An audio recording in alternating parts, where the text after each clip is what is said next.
How's everybody doing? Good. Good morning. Yeah, so I just want to start out, talk for a few minutes about some of the things that we did in the primary, and then talk a little bit about how that's now manifesting itself in our general election states. As Joe said, about, 17 months ago, I found myself in South Carolina.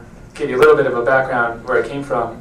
I started organizing as a community organizer in Boston, where I was in grad school, and had worked in 2004. I worked on the primary for Howard Dean, and then later went over to the DNC, and saw some community organizing happening at that time, and then went on to work in the labor movement for a couple of years, and read Barack Obama's book, particularly the chapters about community organizing in Chicago. Said I have to work for this guy, and fortunately got hooked up with the campaign and ended up, of all places, in South Carolina. I'm from Missouri and from a Southern Baptist fundamentalist family, so I guess I had some connection to the culture there. But one of the things I didn't know about the place until I got there is that community organizing are two words that had really never been mentioned on political campaigns in South Carolina. And they said, the way that you win down here is that you pay off the ministers, you pay off the state senators and the state reps, and you have some chicken dinners, and then hopefully you'll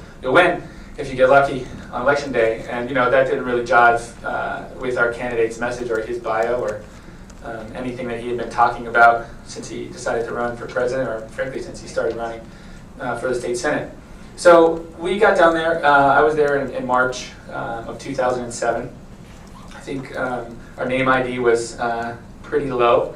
I remember on July 4th, 2007, we ended up in a small town outside of Orangeburg, South Carolina, very rural, African-American population, and we showed up at this church, and there were about 20 older African-American guys sitting outside in this sort of picnic area outside the church. And I was there with our regional field director, and we showed up and said, we're here with Barack Obama's presidential campaign. And they all looked at us like we were crazy. Who is that? What are you talking about? So we started, to talk about, is it U.S. senator? He's running for president.